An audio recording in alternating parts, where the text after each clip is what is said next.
mbokk yi maa ngi fas yéene jox leen tey benn secret bu am solo góor mën na ko def jigéen mën na ko def mag ak ndaw kon maa leen koy déggal ngeen di ko def ndax dana leen jëriñ ci seen dund ndax jamono ju jaxasoo lañ nekk jamono ju doy waar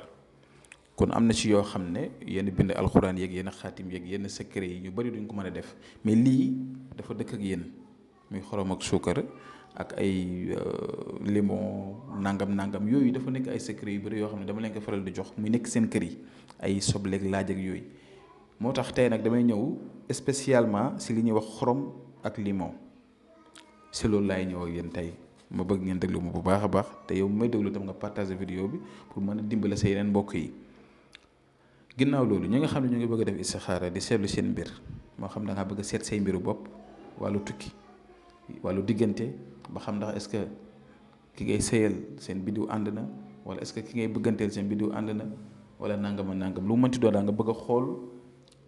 bu ngeen ñu yónnee message wala ngeen woo ñu am na tam whatsapp numéro boobu 76 605 63 19 dañ leen ko defal incha allah ba pare ñu ñëw si secret bi nga xam ne moo ñu tax a jóg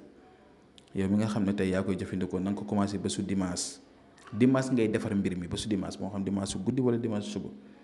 utalal sa ñetti doomi limon wut sa benn siwo ndox boo xam ne mën na la sang fii ak une semaine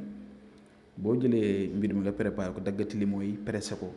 nga nar ko si biir da ngay jël xott yeeg doom yeeg lépp na dem si biir bul bàyyi dara na lépp nga jàmb ko si biir ak ndox mi def si tuuti xorom soo ko jàmb da nga ñaanale li nga bëgg bul fàtte dara bu ko fàtte li nga bëgg yaa ko xam de ko si ñaan rek soo paree nag nga bàyyi noonu nga bàyyi ba suba sa altine si guddi nga commencé ko di jëfandikoo bi mooy da nga koy sangoo ngay bàyyi ba nga xam ne dara desul lu tëdd nga commencé di ko sangoo da nga koy sangoo altine ba mbir mi mat juróom-ñaari fan nga arrêté bu la neexee mën nga di ko def chaque weer wala chaque ñaari weer lii moom nit du ko def yaramam di xat di ay cat ak làmmeñ ak bët ak def ak coono àddina ak liggéey ak parfois ñu lay soxoree loo dugg du sotti loo nekk moom ay problème jafe-jafe yu bari defal lii nga xool beneen bu mooy del fonk sa suufu rondal wala fi nga xam ne fa ngay tëdd dafa faral di def xorom bi mën nga ko def si dara si morso di nga def sa suufu lal wala nga di ko def si kaas wala si dara waaye daal nay nekk sa suufu lal moo xam nitu guddi yi cat ak làmmañ bët ak def yeeg yëfi saay-saay yi nga xam ne nit ñaa ngi koy def doomi aadama yeeg ak nitu guddi yeeg yooyu yëpp du mën si yow dara da ngay nekk si jàmm da ngay nekk si salaam